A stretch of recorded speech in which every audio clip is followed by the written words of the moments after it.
Hello everyone, मैं विक्रम कुमार आप सभी का अपने यूट्यूब चैनल स्कॉलर्स कॉन्सेप्ट के ऊपर स्वागत करता हूं। तो जैसे कि आप सभी को पता ही है कि एनटीए ने डीबीटी बेट जेआरएफ ईयर 2024 और गेट बी ईयर 2024 के लिए नोटिफिकेशन रिलीज कर दिया है। और इसके अंदर इन्होंने बताया है कि जो हमारा एग्जाम होगा वो हमारा कब होने वाला है, 20 अप्रैल 2024 को। ठीक है, तो इसके लिए रजिस्ट्रेशन हमारे यहाँ पे स्टार्ट हो चुके हैं और इसकी जो लास्ट डेट है वो हमारी 6 मार्च रहेगी। ठीक है, तो आज के लेक्चर में हम बात करेंगे जो हमारा डीबीटी बेट जेआरएफ का जो एग्जाम होता है, इसके हमारे जो डिफरेंट एस्पेक्ट्स होते हैं, जैसे कि अगर हम यहाँ पे बात करें कि इसका हमारा जो सिलेबस क्या रहने वाला है।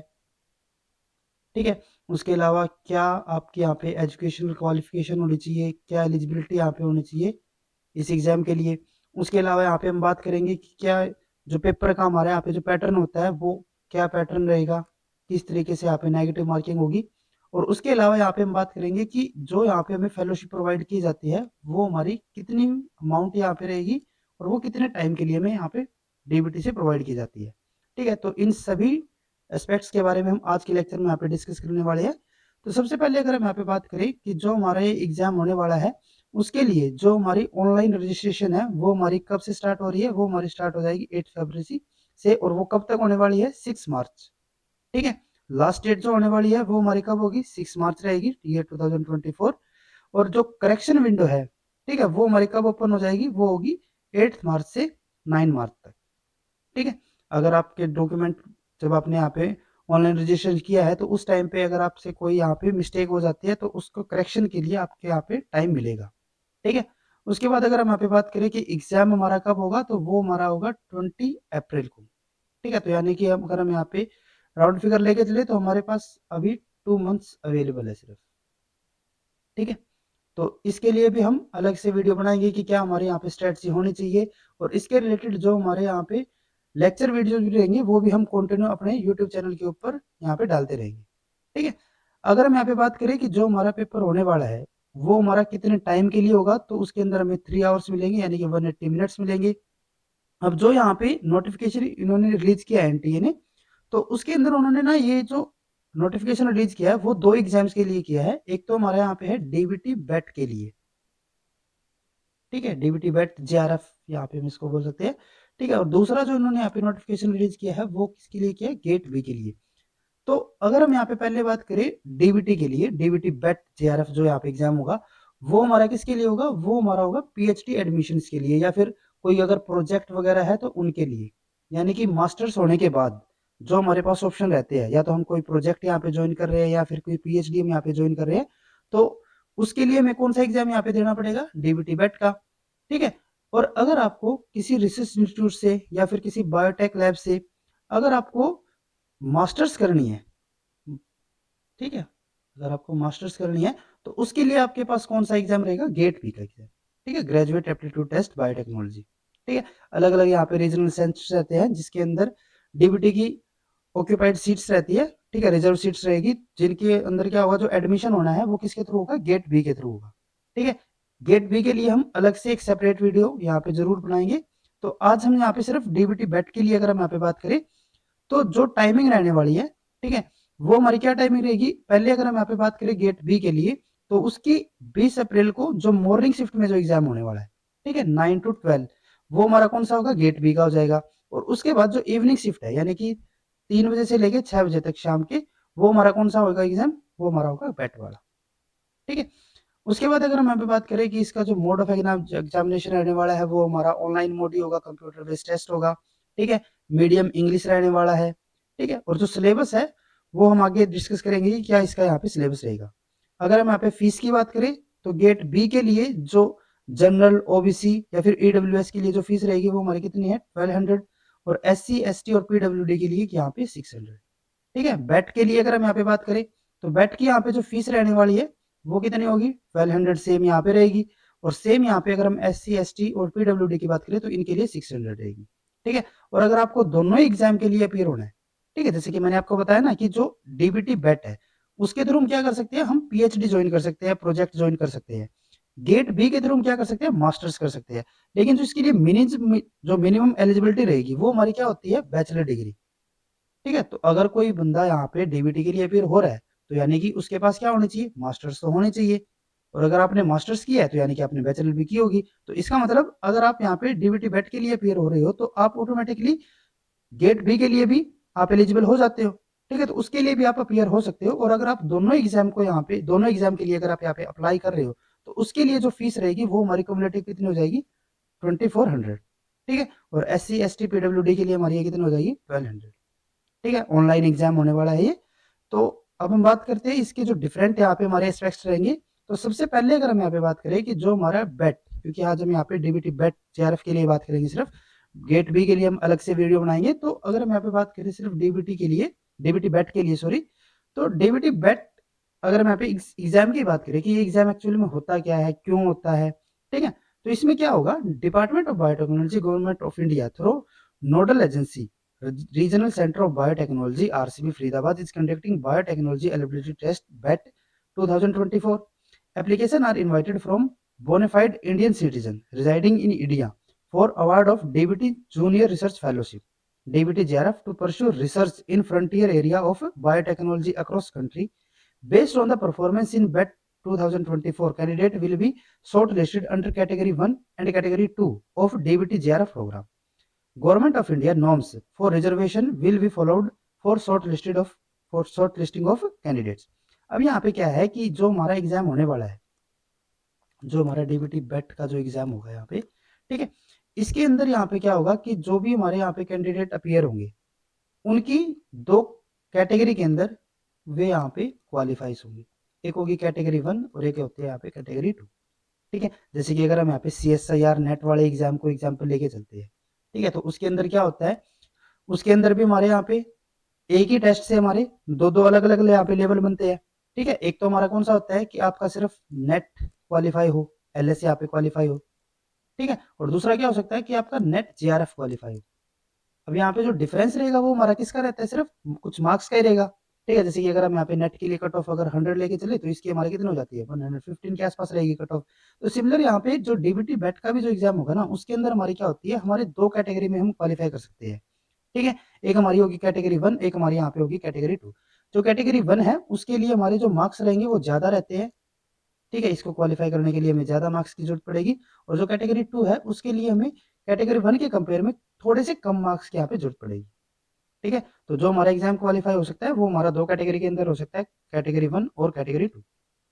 ठीक है, candidate short listing under category 1। अब पहले अगर हम यहाँ पे बात करें कैटेगरी 1 में जो हमारे यहाँ पे क्वालिफाई हो जाएंगे तो उनको क्या बेनिफिट मिलने वाला है, तो वो हमारे क्या हो जाएंगे, will be eligible to avail fellowship at any recognised university institution across India where the candidate enrol for PhD programme. अगर आप कैटेगरी 1 के अंदर शॉर्ट लिस्ट हो जाते हो, ठीक है, तो आप इंडिया के अंदर किसी भी यूनिवर्सिटी के अंदर या फिर किसी इंस्टीट्यूट के अंदर अगर आप PhD ज्वाइन करते हो, ठीक है, तो आपको फेलोशिप प्रोवाइड की जाएगी। ठीक है, तो यानी कि अगर आपका कैटेगरी 1 में होता है तो आपके पास JRF हो जाएगा। क्लियर है।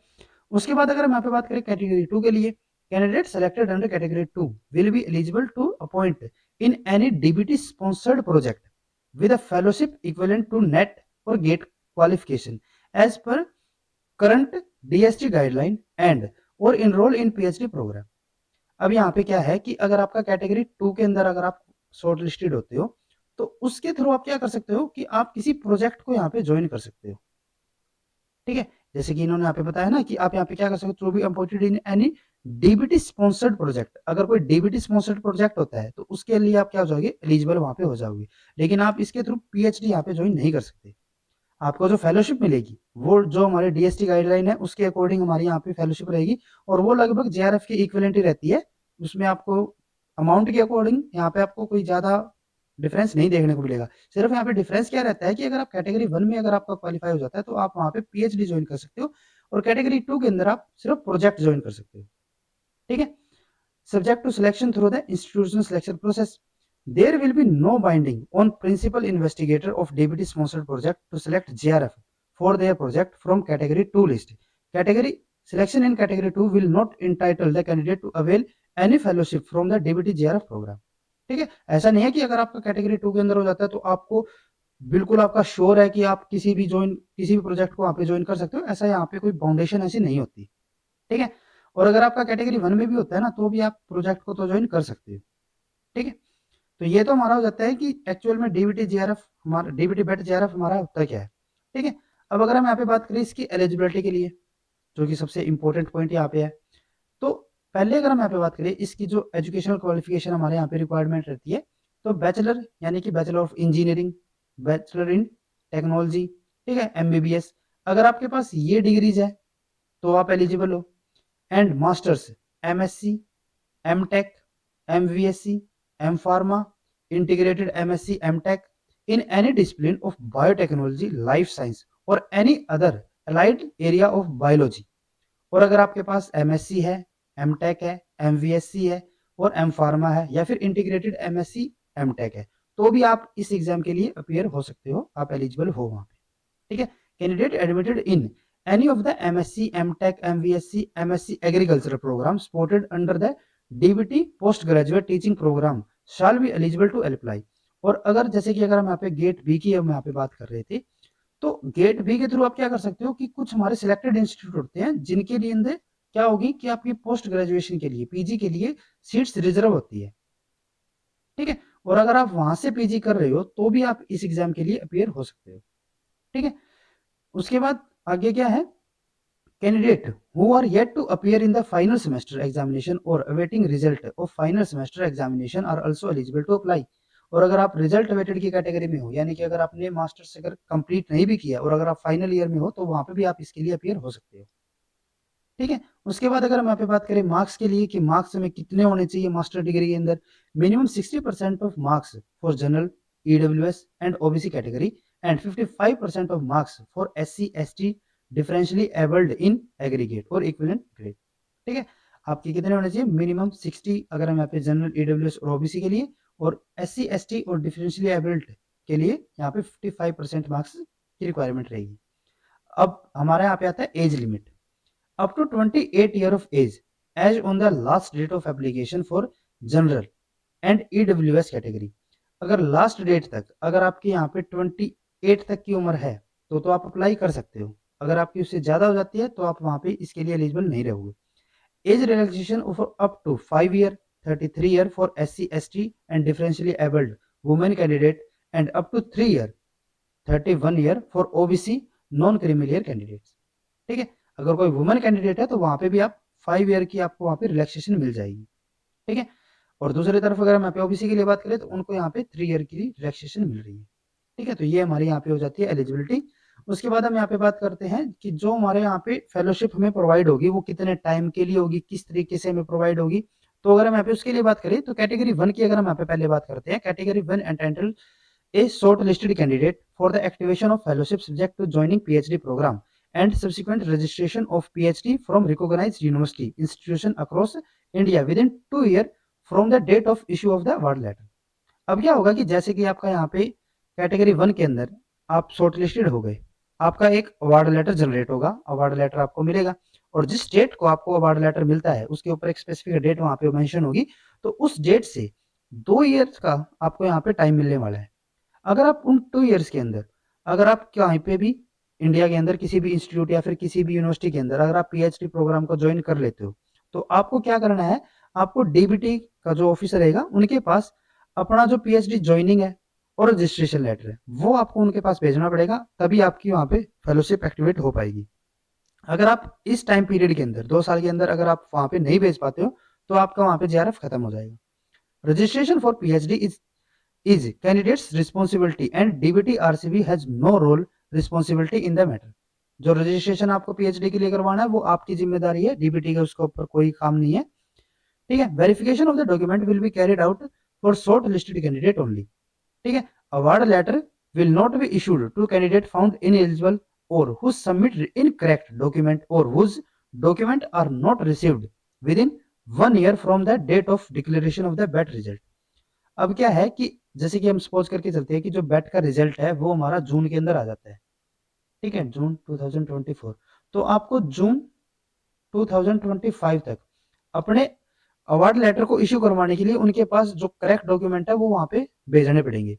अगर आप इस टाइम पीरियड के अंदर अगर अपने आप डॉक्यूमेंट को वहां पे नहीं भेज पाते हो, जैसे कि मास्टर्स कंप्लीट होनी चाहिए आपकी उस टाइम तक, अगर आप तब तक अपने डॉक्यूमेंट को वहाँ पे नहीं भेज पाओगे तो आपका जो JRF है वो टर्मिनेट हो जाएगा।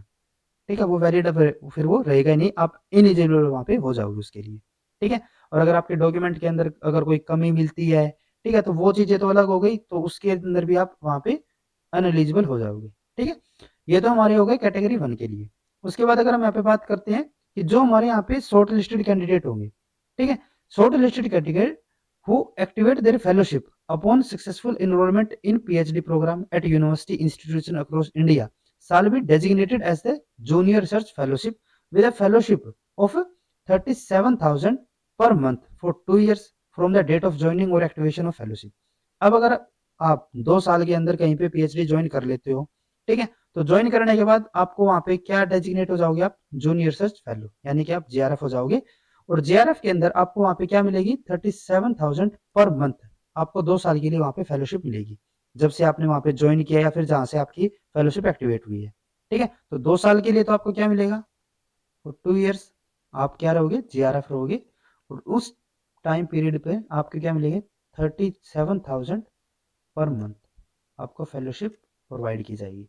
ये तो हो गई 2 साल के लिए। उसके बाद क्या है, on completion of 2 year and successfully defending 3-member assessment committee, a fellow shall be designated as the senior research fellow SRF entitled for enhanced fellowship of 42,000 per month for remaining duration of 3 year। और इसके बाद क्या होगा कि जब आपके 2 साल complete हो जाएंगे तो उसको बाद आपको एक 3-member कमेटी से एक आपको एक रिपोर्ट यहाँ पे सबमिट करनी पड़ेगी। ये क्या करेंगे, एक आपकी असेसमेंट रिपोर्ट यहाँ पे बनाएंगे। ठीक है, वो रिपोर्ट आपको क्या करनी है, वो आपको सेंड करनी पड़ेगी DBT के ऑफिस में। और अगर आपको वहां पे सक्सेसफुल, अगर आप वहां पे अपने टॉपिक को, अपने काम को डिफेंड कर लेते हो, ठीक है, जो भी आपने यहाँ पे अपना PhD के अंदर जो भी आपने अपना एक टाइटल लिया होगा, जो भी आपका काम होगा, तो अगर आप वहां पे उसको डिफेंड कर लेते हो कि हाँ आपकी प्रोग्रेस ठीक चल रही है, अगर वो सेटिस्फैक्टरी वहां पे रिपोर्ट रहती है, तो नेक्स्ट जो 3 इयर्स होंगे, ठीक है, यहाँ पे आपका कोई इंटरव्यू वगैरह ऐसा कुछ नहीं है, वो आपको एक रिपोर्ट यहाँ पे सबमिट करनी रहती है, और अगर वो रिपोर्ट आपकी सेटिस्फैक्टरी रहती है, तो जो नेक्स्ट 3 ईयर होंगे, स्टार्टिंग के 2 ईयर तो आप क्या थे, JRF थे, नेक्स्ट के जो 3 ईयर होंगे वहां पे आप क्या बन जाओगे, SRF हो जाओगे, यानी कि सीनियर रिसर्च फेलो। ठीक है, और सीनियर रिसर्च फेलो को जो फेलोशिप वहां पे प्रोवाइड की जाती है वो हमारी कितनी हो जाएगी, 42,000 पर मंथ। ठीक है, इसके साथ हमारा क्या रहेगा, HRA भी रहेगा। अगर आप हॉस्टल वगैरह नहीं लोगे तो वहां पे आपको HRA प्रोवाइड किया जाएगा। ठीक है, उसके अलावा अगर हम यहाँ पे बात करें, additionally a DBT JRF SRF is entitled to avail HRA if applicable and 30,000 contingency per annum on pro rata basis. उसके अलावा ये तो आपको फेलोशिप मिल भी रही है पर मंथ, HRA आपको मिल रहा है, ठीक है, अगर आप एलिजिबल हो। उसके अलावा आपको कंटीजेंसी भी प्रोवाइड की जाती है, और कंटीजेंसी कितनी रहेगी यहाँ पे, 30,000 पर एनम पर ईयर, यानी कि ठीक है, यानी कि हर साल आपको 30,000 अलग से प्रोवाइड किए जाएंगे। ठीक है, तो ये तो हमारा क्या हो जाता है कि हमें कितनी फेलोशिप DBT अगर हम यहाँ पे क्वालिफाई कर लेते हैं तो हमें कितनी फेलोशिप यहाँ पे प्रोवाइड की जाएगी। ये हमारा किसके लिए, कैटेगरी 1 के लिए। कैटेगरी 2 के लिए हमारा, हमने जैसे आपको बताया था कि उसके लिए हमारी अलग से DST स्पॉन्सर्ड, जैसे कि जो भी प्रोजेक्ट होगा, प्रोजेक्ट के टाइम पे हमें मेंशन किया जाता है कि हमें कितनी फेलोशिप प्रोवाइड की जाएगी। ठीक है, तो वो उस टाइम के जो नोटिफिकेशन रहेगा, जो भी प्रोजेक्ट होगा, वो उसके ऊपर डिपेंड है। कैटेगरी 1 के लिए ये सब हमारे यहाँ पे हमें फेलोशिप प्रोवाइड की जाएगी। अब हम यहाँ पे बात करते हैं कि जो हमारा एग्जाम का पैटर्न रहने वाला है वो क्या पैटर्न यहाँ पे रहेगा। The medium of BET 2024 will be English only. English में हमारे यहाँ पे एग्जाम होने वाला है। The pattern of the question paper will be comprising multiple choice question, MCQ type के हमारे यहाँ पे क्वेश्चन रहेंगे। अब जो हमारे यहाँ पे एग्जाम होगा ना, वो हमारा यहाँ पे 2 सेक्शन के अंदर डिवाइड होता है। फर्स्ट हमारे यहाँ पे होगा सेक्शन A, एक हमारे यहाँ पे होगा सेक्शन B।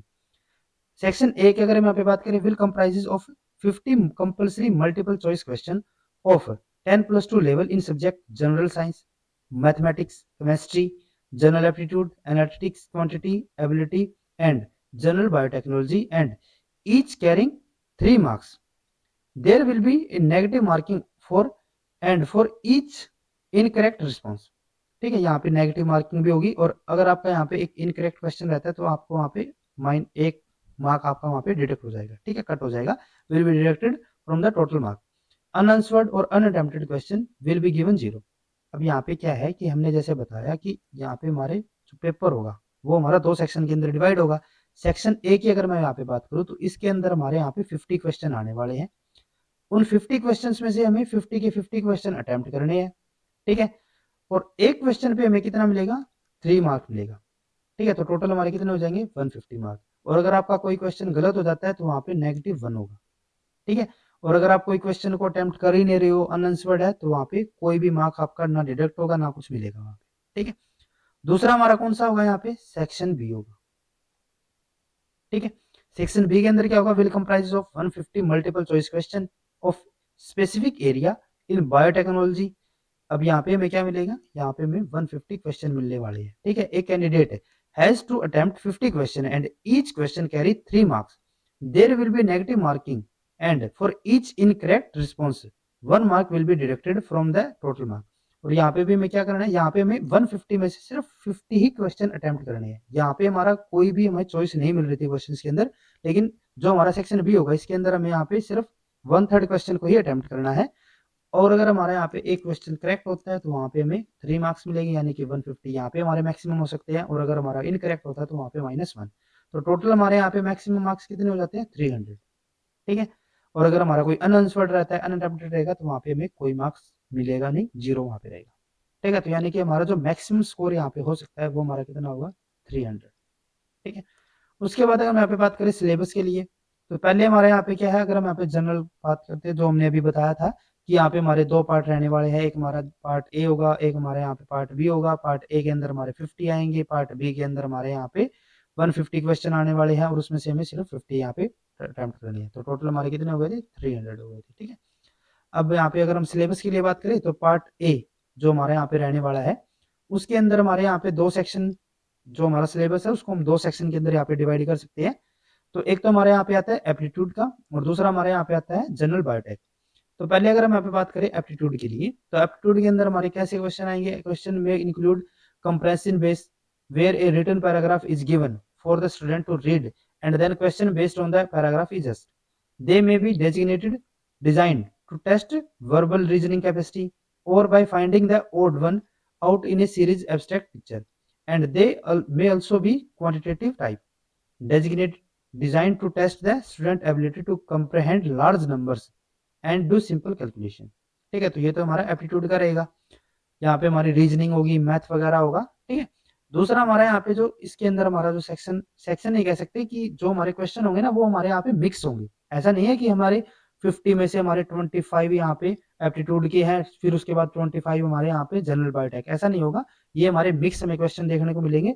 और जो हमारे यहाँ पे एक तो हमारा एप्टीट्यूड हो गया इसके अंदर, दूसरा हमारा यहाँ पे जो पार्ट है इसका वो हमारा कौन सा है, जनरल बायोटेक। जनरल बायोटेक के अंदर हमारे कौन कौन से आएंगे, जैसे कि बायोमोलिकुलर स्ट्रक्चर एंड फंक्शन, जिसके अंदर हमारी बायोकेमिस्ट्री आ जाती है यहाँ पे, ठीक है। मेथड्स इन बायोटेक्नोलॉजी, ठीक है, जो हमारी टेक्निक्स वगैरह होंगी। Organization of structure and function of prokaryote and eukaryotic cell, जैसे कि हमारे यहाँ पे सेल बायो आ जाता है, ठीक है।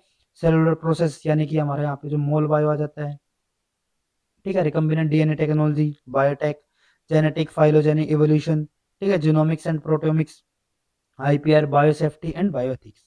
ये हमारे जो टॉपिक रहेंगे ये हमारे किस में आएंगे, जो हमारा पार्ट ए वाला सेक्शन रहेगा। दूसरा हमारा कौन सा है, पार्ट बी सेक्शन है। और इसके अंदर हमारे जो क्वेश्चन आएंगे, जैसे कि अगर हम यहाँ पे पार्ट ए के लिए अगर हम यहाँ पे बात करें तो यहाँ पे हमारे ऊपर ऊपर से क्वेश्चन आने वाले हैं, ज्यादा डीप में यहाँ पे नहीं पूछा जाएगा पार्ट ए के अंदर।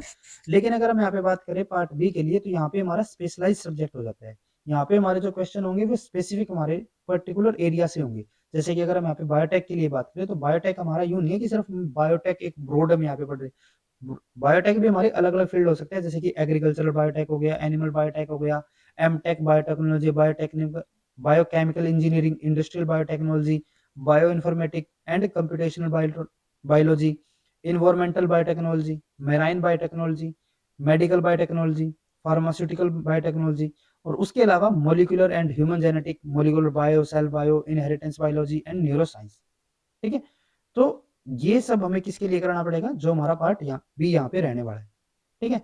तो अगर हम यहाँ पे इन सब चीजों के, हमने यहाँ पे इसका सिलेबस यहाँ पे देख लिया, पैटर्न हमने यहाँ पे देख लिया, तो जो हमारी यहाँ पे स्ट्रेटजी रहनी चाहिए वो हमारी क्या यहाँ पे स्ट्रेटजी होनी चाहिए। मैं अगर हम यहाँ पे अपनी तरफ से मैं यहाँ पे बता रहा हूँ, तो पहला हमारे यहाँ पे है सेक्शन ए। इसके लिए हमें पता है कि यहाँ पे हमें 50 क्वेश्चन मिलेंगे, और उस 50 क्वेश्चन में से हमारे जनरल एप्टीट्यूड के रहेंगे, जिसके अंदर हमारी रीजनिंग आ रही है, मैथ वगैरह आ रहा है, ठीक है, जो थिंकिंग एबिलिटी के होंगे या फिर पैराग्राफ टाइप के होंगे। तो ये हमारे हम अप्रोक्स लेके चलते हैं कि हमारे 20 to 25 क्वेश्चन हमारे इस टाइप के आने वाले हैं, ठीक है। बाकी के जो हमारे 30 से लेके हमारे जो 25, ये जो हमारे क्वेश्चन आएंगे, ये हमारे किससे आएंगे, जनरल बायोटेक से, ठीक है, जिसके अंदर हमारे मोल बायो वगैरह वगैरह हमारे डिफरेंट टाइप के यहाँ पे इसके अंदर हमें क्वेश्चन देखने को मिलेंगे। तो अगर आपने मैथ आपको थोड़ा बहुत ठीक आता भी हो, अगर आपने गेट वगैरह के लिए या फिर अगर आपने CSIR नेट के लिए अगर आपने जनरल एप्टीट्यूड का सेक्शन किया है, तो इतने ज्यादा डिफिकल्ट क्वेश्चन आपको यहाँ पे नहीं देखने को मिलेंगे। आप प्रीवियस ईयर से भी देख सकते हो, वहां पे भी आपको देखने को मिलेगा कि इतने ज्यादा टफ क्वेश्चन या फिर इतनी ज्यादा बड़ी कैलकुलेशन वहां पे नहीं दी होती। वो सिर्फ अपनी प्रैक्टिस के ऊपर डिपेंड है कि हमने कितनी वहां पे प्रैक्टिस की हुई है, ठीक है। अगर आप प्रैक्टिस नहीं करोगे तो आपको इजी कैलकुलेशन वाले भी वहां पे डिफिकल्ट लगेंगे, ठीक है। तो अगर हम यहाँ पे एक नॉर्मल स्टूडेंट की, अगर यहाँ पे एवरेज स्टूडेंट को लेके चलते हैं, अगर आपने प्रीवियस ईयर भी किए हुए हैं, अगर आपने CSIR के लिए भी जनरल एप्टीट्यूड वाला सेक्शन प्रिपेयर किया हुआ है, तो यहाँ पे आप ज्यादा नहीं तो कम से कम 15 क्वेश्चन को तो आप यहाँ पे अटेम्प्ट कर सकते हो। दूसरा, अगर हम यहाँ पे बात करें जो हमारे जनरल बायोटेक से क्वेश्चन आने वाले हैं, तो इसके अंदर हम सपोज करके चलते हैं कि हमारे बायोटेक से स्पेसिफिक, अगर आप बायोटेक के स्टूडेंट हो तो आपके लिए वहाँ पे बेनिफिट है कि बायोटेक के अगर आपके क्वेश्चन आपको वहाँ पे देखने को मिल रहे हैं। लेकिन अगर आप बायोटेक के स्टूडेंट ना हो कि किसी अलाइड सब्जेक्ट या फिर लाइफ साइंसेज जैसे कि बॉटनी, जूलॉजी, अगर आप जेनेटिक, बायोकेमिस्ट्री इस टाइप के अगर आप सब्जेक्ट से हो, तो आप वहाँ पे बायोटेक को छोड़ के जो दूसरे हमारे यहाँ पे सब्जेक्ट है, क्योंकि यहाँ पे सिर्फ बायोटेक के क्वेश्चन आपको नहीं देखने को मिलेंगे, मोल बायो के भी आएंगे, सेल बायो के भी आएंगे, टेक्निक्स के भी क्वेश्चन आने वाले, जेनेटिक के आने वाले हैं। तो ये भी हमारा एक सेक्शन रहेगा वहां पे, ठीक है।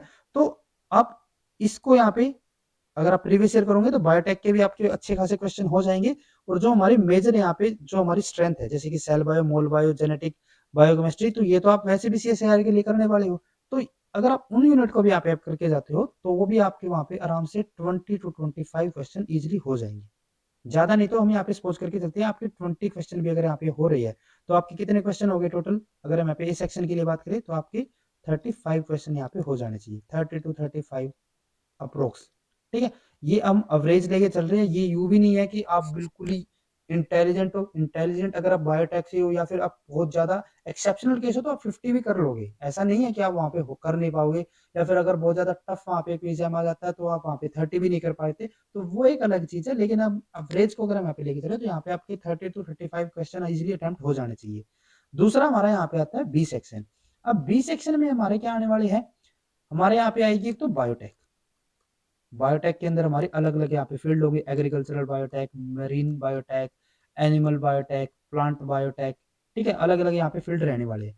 और दूसरा हमारा कौन सा फील्ड था जो हमारे, जैसे कि हमने ए सेक्शन के लिए बताया था ना, दूसरा हमारा यहाँ पे कौन सा आने वाले है, दूसरे में हमारे आएंगे सेल बायो।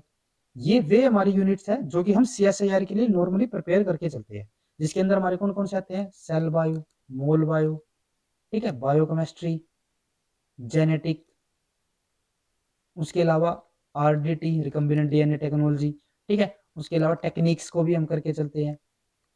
तो ये जो चीजें हैं वो हम किसके लिए प्रिपेयर करके चलते हैं, जो हमारा CSIR का एग्जाम होने वाला है, ठीक है। तो अगर आप यहाँ पे इसके अलावा बायोकेमिस्ट्री हो गया ना, हाँ ठीक है, बायोकेमिस्ट्री, तो टोटल हमारे ये 6-7 सब्जेक्ट हो जाते हैं यहाँ पे। तो अगर आप यहाँ पे अलाइड सब्जेक्ट से हो, ठीक है, जैसे कि अगर आप यहाँ पे बॉटनी से हो, जूलॉजी से, या फिर जो जेनेटिक हो गया, बायोकेमिस्ट्री हो गया, अगर आप इन सब्जेक्ट से हो, तो अगर आपने यहाँ पे बायोटेक नहीं पढ़ी हुई है, ठीक है, मैं उनके लिए बता रहा हूँ जिन्होंने बायोटेक यहाँ पे नहीं पढ़ी है, जैसे एग्रीकल्चरल बायोटेक अगर आपने नहीं कर रखी है, मेराइन जो बायोटेक है वो आपने नहीं की, इंडस्ट्रियल बायोटेक आपने नहीं कर रखी है, तो आप बायोटेक के पीछे जाने के बजाय अगर आप इन सब्जेक्ट को अपना स्ट्रॉन्ग कर लेते हो, क्योंकि ये चीजें आप CSIR के लिए भी प्रिपेयर कर रहे हो, ठीक है, और आप वैसे भी अपने सिलेबस के अंदर इसको रीड करते होगे, तो अगर आप इन सब्जेक्ट को यहाँ पे अपना स्ट्रॉन्ग कर लेते हो तो भी हमारे पास क्या रहेगा, जैसे कि अगर हम बी सेक्शन के लिए बात करें तो बी सेक्शन के अंदर हमारे टोटल 150 क्वेश्चन आने वाले हैं। और हम यहाँ पे सोच करके चलते हैं, क्योंकि ये जो एग्जाम होने वाला है DBT बैट, वो बायोटेक के लिए स्पेसिफिक नॉर्मली हमारा होता है, नाम में पता चल रहा है बायोटेक है, तो हम यहाँ पे सपोज करके चलते हैं कि इसके हाफ क्वेश्चन 75 to 80 क्वेश्चन में यहाँ पे लेके चले कि वो हमारे किससे आ रहे हैं, वो हमारे बायोटेक से ही आ रहे हैं प्रॉपर, जिसका हमें नहीं पता, 1% हम लेके चलेगी उसका हमें नहीं पता। लेकिन फिर भी हमारे पास क्या रहेगा, हमारे पास 70 क्वेश्चन या फिर 75 क्वेश्चन हमारे कौन से रहेंगे, जो कि हमारे इन वाली यूनिट से क्वेश्चन आएंगे। और अगर आप यहाँ पे CSIR और DBT को अगर हम यहाँ पे क्वेश्चंस को अगर आप यहाँ पे कंपेयर करके चलेंगे, तो जैसे कि अगर हम यहाँ पे बात करें C सेक्शन के अंदर, CSIR के जो C सेक्शन होते हैं वहां पे हमें एक बहुत ही लेंथी क्वेश्चन देखने को मिलता है, लेकिन DBT के अंदर हमें ऐसे क्वेश्चन बहुत ही रेयर देखने को मिलेगी। ठीक है, बहुत ही कम वहां पे ऐसे क्वेश्चन देखने को मिलेंगे। यहाँ पे हमारे सिंगल स्टेटमेंट, डबल स्टेटमेंट या फिर मैक्सिमम टू मैक्सिमम 3 लाइन का हमारा क्वेश्चन होता है। 4 लाइन्स तो बहुत रेयर वहां पे जाएगा। तो हमारे यहाँ पे जो क्वेश्चन होंगे ना, वे हमारे as compare to CSIR C section, वे हमारे थोड़े से ईजी यहाँ पे हमें देखने को मिलते हैं। ठीक है, वो तो अब आपके प्रिपरेशन के ऊपर भी डिपेंड रहेगा, आप किस तरीके से प्रिपेयर करके चल रहे हो। प्रिपेयर नहीं करोगे तो इजी क्वेश्चन भी डिफिकल्ट लगेगा, वो अलग चीज है। लेकिन अगर आप नॉर्मली देखोगे तो वहां पे सी के कंपेयर में यहाँ पे थोड़े से आपको इजी क्वेश्चन यहाँ पे देखने को मिलेंगे। और वो इजी क्वेश्चन सिर्फ आपके लिए नहीं है, वो सभी के लिए इजी रहेंगे। ठीक है, ऐसा नहीं है कि आप अलग से कुछ हो आपके लिए इजी है, सबके लिए इजी रहेंगे। तो आपको क्या करना है, आपको जो हमारी ये बाकी की यूनिट है ना, जो बाकी के जो सिलेबस रहेगा, cell bio, mol bio, RDT techniques, genetic, biotech, तो इससे आप CSIR की भी आपकी प्रिपरेशन हो रही है और DBT की भी प्रिपरेशन हो रही है। तो आपको क्या करना है, इन यूनिट को यहाँ पे टारगेट करना है। और अगर आप इन यूनिट को यहाँ पे टारगेट कर रहे हो, और मैं जैसे मैंने आपको बताया कि यहाँ पे जो क्वेश्चन आने वाले हैं वो हमारे थोड़े से इजी टाइप के क्वेश्चन रहेंगे, तो वहां पे आप क्या कर सकते हो कि आपके जो 70 to 75 जो क्वेश्चन है, ठीक है, उसमें से आप इजिली 40 to 50 क्वेश्चन को अटेम्प्ट कर लोगे। ठीक है, हाफ ही हो रहा है लगभग, तो आप यहाँ पे इजिली ये क्वेश्चन अटेम्प्ट हो जाने चाहिए हमारे, अगर हमारा क्वेश्चन पेपर ठीक है, हमारी प्रिपरेशन ठीक है। अगर आपको बायोटेक आती है, ये मैंने किसके लिए बताया, जो अलाइड सब्जेक्ट है, और ये अगर आपको बायोटेक अच्छे से आती है ना, तो आप उसको भी कर सकते हो। ऐसा नहीं है कि बायोटेक आपको करनी नहीं है, अगर आपको बायोटेक अच्छे से आती है तो बायोटेक भी कर लो, कोई दिक्कत वाली बात नहीं है। लेकिन अगर आपको बायोटेक आपने रीड नहीं की है, अभी तक नहीं पढ़ी है, तो उसके लिए आपको क्या करना है, आप इन सब्जेक्ट को टारगेट कर सकते हो। अगर आपको बायोटेक अच्छे से आती है तो बायोटेक करो। ठीक है, इन सब्जेक्ट ये तो आप कर ही लोगे, ये जो आपका बायोटेक वाली है आप इनको जरूर करो। ठीक है, तो वो आपकी खुद की अपनी स्ट्रेटजी अपनी हो सकती है, लेकिन मैं अपनी ओर से यहाँ पे आपको सजेशन दे रहा था कि आप किस तरीके से अपनी प्रिपरेशन कर सकते हो। तो अगर हम यहाँ पे बात करें कि अगर आप इसमें से 40 क्वेश्चन को भी अगर अटेम्प्ट यहाँ पे कर लेते हो, तो ए सेक्शन में हमारे कौन से थे, 35 थे, यहाँ पे हमारे 42 45 हमारे यहाँ पे क्वेश्चन हो जाते हैं। जैसे कि एवरेज लेके चले, यहाँ पे हमारे अराउंड 40 क्वेश्चन हमारे अगर यहाँ पे करेक्ट वगैरह आ जाते हैं, तो हमारे टोटल कितने हो जाते हैं, 75, 70 to 75। ठीक है, यहाँ पे हमारी क्वेश्चन हो जाएंगे। और अगर आप यहाँ पे 70 क्वेश्चन भी अगर आपके यहाँ पे करेक्ट हो जाते हैं, तो हमारे कितने हो जाएंगे, लगभग 200 के आसपास, 210 हो गए ना, जो हमारी नॉर्मली कट ऑफ रहती है। और वो तो एग्जाम के ऊपर भी डिपेंड है कि हमारा एग्जाम कैसे आने वाला है। अगर हमारा टफ आएगा तो कट ऑफ नीचे चली जाएगी, अगर हमारा बहुत ही ईजी आएगा तो वहाँ पे कट ऑफ हाई भी चली जाएगी। लेकिन अगर हम नॉर्मल केस में लेकर चले, तो जनरल कैटेगरी के लिए जो हमारी यहाँ पे कट ऑफ रहती है, ठीक है, वो हमारी कितनी रहती है, लगभग 200 के आसपास। ठीक है, इससे कम ही रहेगी, इससे ज्यादा तो बहुत कम जाती है। अगर वो पेपर इजी आएगा तो ऊपर भी चली जाएगी वो। ठीक है, तो आप यहाँ से इजिली इस कट ऑफ को क्रॉस कर सकते हो। ये कैटेगरी 1 के लिए हम यहाँ पे बता रहे हैं। ठीक है, तो वो आपके ऊपर है कि आप किस तरीके से अपनी स्ट्रेटजी बना के चल रहे हो। अगर आपको ये आइडिया आपको बेनिफिट लगे तो आप इस उससे भी चल सकते हो।